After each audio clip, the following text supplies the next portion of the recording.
एक time controller remote जिसे आप दुनिया की किसी भी चीज यहाँ तक के इंसान को भी स्लो या फास्ट करा सकते हो, उसे कंट्रोल कर सकते हो। और यही रिमोट एक इंसान को मिल जाता है। इससे वो क्या क्या करता है, चलिए देखते हैं। बॉस माइक पर चिल्ला रहा था, लेकिन एक रिमोट का बटन दबाते ही अचानक समय थम गया और इसी मौके का फायदा उठाकर माइक ने बॉस के 2-4 हाथ बजा दिए। बटन दबाते ही समय फिर चलने लगा। बॉस को कुछ दर्द महसूस हुआ, लेकिन फिर भी वो माइक पर चिल्लाता रहा। माइक ने फिर से रिमोट दबाया और ऊपर चढ़ गया। उसने बॉस की पूरी जिंदगी बेकार कर दी। जब उसका पेट थोड़ा हल्का हुआ तब वो नीचे उतरा। जैसे ही समय दोबारा शुरू हुआ, बॉस को गड़बड़ का एहसास हो गया। उसने कहा, मैं कुछ गंदा सा चख रहा हूँ। स्टेसी, क्या तुमने मेरे लंच में गंदगी मिला दी? ये था आवाज वाला रिमोट जो समय को नियंत्रित कर सकता था, यहाँ तक कि उसे तेज भी कर सकता था। पहली बार हाथ लगते ही माइक को इसकी असली ताकत का अंदाजा नहीं था। वो घर आया और घर आते ही उसकी बीवी उस पर भड़क गई। माइक ने रिमोट उठाया और बीवी को म्यूट कर दिया। जब कुत्ते ने उस पर चिल्लाया तो उसने रिमोट से उसे भी म्यूट कर दिया। वह सचमुच म्यूट हो गया, चाहे जितना भौंके, एक आवाज तक नहीं। वो कुत्ते को हल्का करवाने बाहर लाया। जिज्ञासा में उसने फास्ट फॉरवर्ड दबाया। कुत्ता पल भर में तेज हो गया और तुरंत अपना काम निपटा दिया। माइक हैरान रह गया। अगली सुबह माइक को कुछ अजीब नहीं लगा। उसे लगा सब सपना था। लेकिन जब माँ की झिड़कियां शुरू हुई, रिमोट उसके हाथ में आ गया। उसने म्यूट दबाया, बाकी शिकायतें कट गईं। मेन्यू चुना, छोटी विंडो में टीवी भी ऑन हो रहा था। अगर पत्नी बीच में न रोकती तो वह यूं ही मजे लेता रहता। सवालों के साथ वह डिपार्टमेंट स्टोर के मालिक के पास पहुंचा। माइक को लगा सब कोई रियलिटी शो है। वो बस हंस रहा था, लेकिन बूढ़े साइंटिस्ट ने रिमोट के असली फंक्शन दिखाए। मेन्यू दबाते ही वे एक भविष्य में पहुंच गए और भविष्य की दुनिया जैसी सुविधाएं देख माइक दंग रह गया। दुकानदार शांति से बोला, ये बस उसकी जिंदगी का मेन्यू है। प्ले दबाते ही माइक ने अपनी ही रचना की प्रक्रिया देखी। अपने जन्म का पल, दशकों पुराने रिकॉर्ड और पिता का सिक्का मैजिक भी। माइक ने कहा, ट्रिक मुझे पता थी, लेकिन मैं उन्हें यह नहीं बता सकता था कि मुझे सब पता था। अब मुझे वापस घर लौटना है। उसने जैसे ही प्ले बटन दबाया, वे वापस रियलिटी में आ गए। साइंटिस्ट ने माइक से कहा, ये बहुत शक्तिशाली डिवाइस है, सावधानी से इस्तेमाल करना। कोई सवाल हो तो वापस मेरे पास आना। घर लौटा तो बेटा गेंद खेल रहा था। सामने वाला लड़का उसे चिढ़ा रहा था। माइक उसे सबक सिखाना चाहता था। बेटे ने जैसे ही गेंद फेंकी, माइक ने रिमोट से सभी को फ्रीज कर दिया और पड़ोसी के बच्चे का हाथ नीचे कर दिया। उसके बाद फिर से प्ले कर दिया। गेंद बच्चे को जा लगी, वो मम्मी मम्मी करते हुए भाग गया। घर गया तो बच्चे परेशान करने लगे। उसने रिमोट उठाया और उन्हें गायब कर दिया। रिमोट के आते ही वह खुद को हल्का महसूस करने लगा। उसने सीधे फास्ट फॉरवर्ड दबा दिया। वह लगातार आगे बढ़ाता रहा। दृश्य बदलते रहे। उसने पिता का सिक्का मैजिक छोड़ दिया, सारी नापसंद बातें स्किप कर दी और आखिरकार बेसमेंट पहुंचा अपने पसंदीदा काम पर। माता पिता की विदाई पर भी वह नहीं उठा। पत्नी की शिकायतों पर उसने फिर स्पीड अप दबाया। जब वो कमरे में पहुंचा, बीबी सो चुकी थी। वह भागने ही वाला था कि पत्नी ने लाइट जला दी। बेबी, मुझे बुरा लगता है कि हम बार बार झगड़ते हैं। गुस्सा मत हो, मैंने तय किया है, अब हम गुस्सा नहीं करेंगे। लड़ाई सुलझने के बाद कुछ न कुछ होता ही है, हम सबको पता है। पर माइक रोजमर्रा की थकान से ऊब चुका था। उसने फिर फास्ट फॉरवर्ड दबाया। एक मसाज सेशन, 3 मिनट में सब खत्म। पत्नी के चेहरे पर मायूसी और माइक के चेहरे पर जैसे नई दुनिया मिल गई हो खुशी। जब वह पत्नी को खुश न कर सका तो माइक ने आफ्टर सेल्स पर कॉल किया और साइंटिस्ट खुद घर आ गया। साइंटिस्ट ने माइक को फास्ट फॉरवर्ड के काम करने का तरीका समझाया। फास्ट फॉरवर्ड के दौरान जो माइक होता है वह असल माइक नहीं होता, वह सिर्फ ऑटो पायलट पर होता है। उस समय उसके सारे रिएक्शन सिर्फ स्वाभाविक आदतों से आते हैं। माइक ने कहा, तो अब मैं समझ गया मोर्टी, गुड नाइट, धन्यवाद। जब माइक ने देखा कि उसे सर्दी हो गई है तो उसने फास्ट फॉरवर्ड का बटन दबा दिया। पलक झपकते ही समय घूम गया और सीधा सोमवार आ गया और उसी दिन उसकी सर्दी भी ठीक हो गई। माइक खुशी से रिमोट पकड़कर उछलने लगा। अब इस चीज के साथ वह हर वो चीज स्किप कर सकता था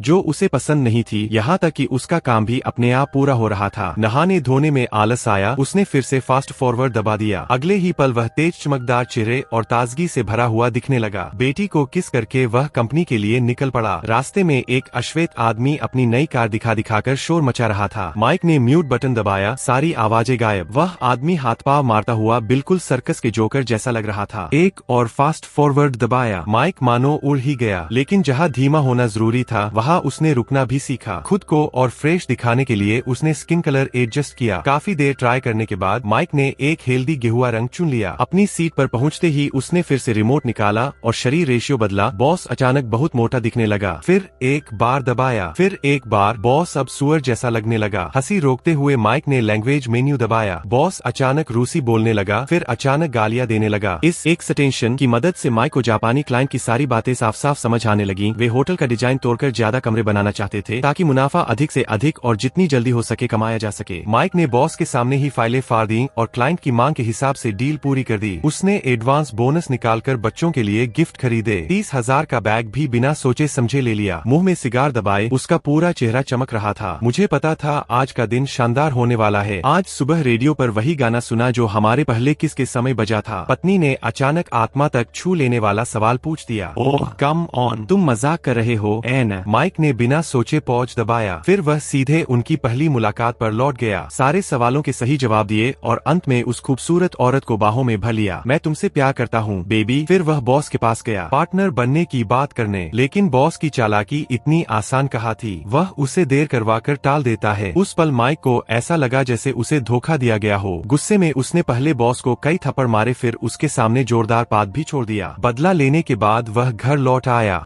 पार्टनर बनने की चाह में उसने खुद को काम में झोंक दिया। बेटी की फरमाइशों को अनदेखा किया, पत्नी से झगड़ने लगा। जिंदगी मानो सिर्फ करियर तक सिमट गई, लेकिन परिवार की जंजीरें उसे अंदर ही अंदर खोखला कर रही थीं। यह सब माइक अब सहन नहीं कर पा रहा था। उसने सीधे प्रमोशन और सैलरी बढ़ने वाले दिन पर जंप कर लिया, लेकिन वहां पहुंचकर देखा पूरे ऑफिस में आधे लोग ऐसे थे जिन्हें वह पहचानता ही नहीं था। पूछने पर पता चला 1 साल फास्ट फॉरवर्ड हो चुका था। सब कुछ बदल गया था। इतना बदल चुका था कि वह अपनी ही जिंदगी को पहचान नहीं पा रहा था। असल में उस पूरे 1 साल में वह सिर्फ ऑटो पायलट पर जिया था। पत्नी उसे जिंदा लाश कहने लगी। वह उसे मनोचिकित्सक तक के पास ले गई। जब बहस झगड़े में बदली, रिमोट अपने आप एक्टिव हो गया और उसे सीधे घर पहुंचा दिया। 1 साल में दोनों बच्चे काफी बड़े हो चुके थे। बाप बेटे के बीच अब पहले जैसी नजदीकी नहीं रही। यहाँ तक कि घर का कुत्ता भी बदल चुका था। पति पत्नी के रिश्ते में भी दरार आ चुकी थी। प्यार है या नहीं, पत्नी खुद भी दुविधा में थी। हालात बिगड़ते देख माइक घबराकर साइंटिस्ट के पास पहुंचा। उसे समझ नहीं आ रहा था कि इस रिमोट से आखिर हो क्या रहा है। यह बार बार अपने आप फास्ट फॉरवर्ड हो जाता था। दरअसल रिमोट में मेमोरी फंक्शन था। वह माइक की आदतों को सीखकर अपने आप जिंदगी के बेकार पलों को स्किप कर रहा था। माइक बोला, नहीं अब और नहीं, अब न नहाना, न ट्रैफिक में फंसना, न झगड़े, न बीमारी, ये सब वापस ले लो। मैं अपनी सर्विस बंद कर रहा हूँ। उसने वो रिमोट साइंटिस्ट को दे दिया, लेकिन अचानक वह रिमोट कंट्रोल फिर से उसके हाथ में आ गया। यह देखकर वह घबरा गया और तुरंत रिमोट को कूड़ेदान में फेंक दिया। माइक ने उसे जमीन पर पटक कर तोड़ दिया। पूरी तरह खत्म करने के लिए उस पर कई बार पैर भी मारे, लेकिन जैसे ही उसने उसे बाहर फेंका, वह फिर से वापस आ गया। अगर मैं तुम्हारी जगह होता, साइंटिस्ट बोला, तो इसे प्रकट होने के लिए सिर्फ एक ही जगह छोड़ता। साइंटिस्ट ने माइक को बताया कि यह चीज एक बार बिक जाने के बाद कभी वापस नहीं आती। अब माइक के पास सहने के अलावा कोई रास्ता नहीं था। फास्ट फॉरवर्ड से बचने के लिए उसने नहाना तक छोड़ दिया और दफ्तर जाने के लिए साइकिल चलाने लगा। लेकिन जैसे ही वह ऑफिस में दाखिल हुआ, उसका बॉस रास्ते में खड़ा था। चेहरे पर मुस्कान थी, पर वार जानलेवा था। मुझे प्रमोशन नहीं चाहिए। पल भर में 10 साल बीत गए। माइक अब कंपनी का सीईओ बन चुका था। बॉस ने उसे बधाई का संदेश भेजा। चेहरे पर खुशी साफ झलक रही थी, लेकिन जब माइक उठा तो वह खुद को मोटा और सुस्त पा रहा था। पेट पर चढ़ी चर्बी देखकर उसे अपनी आंखों पर यकीन नहीं हुआ। उसने रिमोट उठाया और घर ले जाने को कहा। घर पहुंचते ही वह आवाज लगाने लगा, लेकिन उसका बेटा अब बड़ा हो चुका था और वह भी मोटा हो गया था। बेटी दिखने में सामान्य थी, पर पूरी तरह बगावती। जिस पत्नी को वह वर्षों से याद कर रहा था, उसे देखते ही वह दौड़कर उसे लिपट गया, लेकिन पत्नी ने उसे धक्का दिया और किसी दूसरे आदमी को चूम लिया। गुस्से में माइक ने पोंछ दबा दिया और अपनी पत्नी के आशिक को लातों से मारने लगा। जैसे ही समय फिर चल पड़ा, वह आदमी दर्द से तड़पने लगा। तभी उसकी बीबी ने उसे धक्का दे दिया, जिससे उसे चोट लग गई और रिमोट अपने आप चालू हो गया, क्योंकि यह रिमोट बीमारी को अपने आप स्किप कर देता था। जब माइक जागा तो 6 साल बीत चुके थे। उसका शरीर पहले जैसा हो गया था, बस पेट की ढीली चमड़ी उसे बेहद शर्मिंदा कर रही थी। अस्पताल से निकलकर वह अपनी कंपनी पहुंचा। उसका बेटा वजन घटा चुका था और अब बेहद हैंडसम लग रहा था। बेटे को मेहनत से काम करते देखकर माइक चुपचाप वहां से चला गया। वह अब परिवार के साथ और समय बिताना चाहता था। जब उसने परिवार की बात की तो बेटे ने उसे रोक लिया। पापा, आप पहले बैठ जाइए, मैं आपको पानी लाकर देता हूँ। ठीक है, मैं पानी ले आता हूँ। आपको क्या हुआ? डरते डरते उसने अपने पिता को दादा की मृत्यु की खबर दी। माइक को यकीन नहीं हुआ। इस बार फास्ट फॉरवर्ड में उसके पिता ही गुजर चुके थे। वह अपने आंसू रोक नहीं पाया। उसे एहसास हुआ कि उसने बहुत कुछ खो दिया है और अपने माता पिता का बहुत बड़ा कर्ज उस पर बाकी है। वह अपने पिता की कब्र तक पहुंचा और उनकी अंतिम विदाई में लौटने की कोशिश की, लेकिन उस समय वह अस्पताल में था और रिमोट भी उसे वहां नहीं ले जा सका। कृपया मुझे उस आखिरी पल में ले चलो। जब माइक कुछ ना कर सका, उसे साइंटिस्ट की याद आई। वो साइंटिस्ट के पास गया। हे, माफ करना, मैं फिर से तुम्हारे काम में दखल दे रहा हूँ। माइक ने उसे पूरी कहानी बताई। बताए साइंटिस्ट उसे पिता की पिछली यादों में ले गया। वहाँ पिता पूरे गर्व से खड़े थे और पोते को गले लगाया, लेकिन चाहे माइक अपने आप से कितना भी बोले, उसने कभी सिर नहीं उठाया। उस समय उसे लगता था कि काम परिवार से ज्यादा जरूरी है। चाहे वह कितना भी सफल हो, उसकी पहचान कितनी भी ऊंची क्यों न हो, अपने पिता की नजर में वह हमेशा एक बच्चा ही था। माइक का पिता उसे बचपन वाला सिक्का जादू दिखाना चाहता था, लेकिन माइक ने पिता को डांट दिया। बुजुर्ग पिता हैरानी से भर गए। उन्हें समझ नहीं आ रहा था कि उनके बेटे को क्या हो गया है। असली माइक ये सब वहीं खड़ा होकर देख रहा था। उसने रिमोट दबाया और सभी फ्रीज हो गए। फिर वो अपने पिता के पास गया और उनसे माफी मांगी और उदास होकर वहाँ से चला गया। वह अपने पिता की कब्र पर गया और वहीं शाम तक बैठा रहा। पिता को गर्व देने वाले जादू के उपकरण उसने वहीं रख दिए। माइक का चेहरा दुख से भरा हुआ था। तभी वहीं साइंटिस्ट आ गया। तब उसे पता चला कि वो कोई साइंटिस्ट नहीं, एक फरिश्ता है, और वहीं उसके पिता को ले गया था। माइक ने कहा, मैं तो समझता था फरिश्ते लोगों की रक्षा करते हैं, लेकिन तुमने मेरे पिता को ही मार दिया। साइंटिस्ट ने कहा, मैं मृत्यु का फरिश्ता हूँ। माइक उस पर झपट्टा मारता है, मगर हाथ खाली रह जाता है। डर पूरे शरीर में भर जाता है। वह रिमोट कंट्रोल निकालता है और पल भर में खुद को वहाँ से दूर कर लेता है। वह पहुँचता है अपने बेटे की शादी में। अब उसके बाल पूरी तरह सफेद हो चुके हैं। कभी जिन लोगों को वह जानता था, आज सब बूढ़े हो चुके हैं। माँ की आंखों में अब भी ममता और प्यार झलकता है। वह अपनी पूर्व पत्नी को देखता है। गीत बिल्कुल सही वक्त पर बज रहा होता है। कुछ बातचीत के बाद वह और उसका प्रतिद्वंदी एक साथ नाचने का फैसला करते हैं, लेकिन माइक एक बार फिर रिमोट से समय रोक देता है और उसका पेंट उतार देता है। जैसे ही समय वापस चलता है, वह अचानक अपनी पूर्व पत्नी को खींच कर ले जाता है और प्रतिद्वंदी बस वहीं हक्का बक्का खड़ा रह जाता है। कुछ ही देर नाचने के बाद उसकी छाती की नस फट जाती है। एक ही डांस और नस फट गई। बेहोशी के बाद वह अस्पताल में होता है। उसे देखने उसका बेटा आता है। माइक बहुत भावुक हो जाता है, लेकिन जब उसे पता चलता है कि कंपनी के लिए बेटे ने अपने भविष्य से समझौता कर लिया है, तो उसका दिल टूट जाता है। बेटे ने कहा, मुझे जाना होगा, माफ करना, अलविदा पापा। माइक सारे मेडिकल उपकरण निकाल देता है और उठकर भागता है। वह नहीं चाहता कि उसका बेटा भी वही जिंदगी जिए जो उसने जी। बारिश में वह बेटे के पीछे दौड़ता है, गिर पड़ता है। अच्छी बात ये होती है कि बेटा मुड़कर उसे देख लेता है। सब लोग इकट्ठा हो जाते हैं। माइक बार बार बस एक ही शब्द दोहराता है, परिवार परिवार। वह पूर्व पत्नी और बेटी को समझाता है और फिर अपने पुराने प्रतिद्वंदी की ओर हाथ बढ़ाता है। पहले वो उसे चिढ़ाता है, फिर बीवी और उसकी जोड़ी को सुपर बताता है। अब जाने का समय हो चुका है। तेज सफेद रोशनी के बाद वह जागता है एक शॉपिंग मॉल के बिस्तर पर। यही वो जगह थी जहां उसने पिछली जिंदगी में वो जादुई रिमोट खरीदा था। आईने में खुद को देखकर वह बच्चे की तरह खुश हो जाता है। अपनी बिना दरवाजे वाली पुरानी कार चलाकर वह सीधे माँ बाप के घर पहुंचता है। पिता को गले लगाकर दिल से कहता है, मैं बस तुम्हें बताना चाहता था कि मैं तुमसे प्यार करता हूँ। I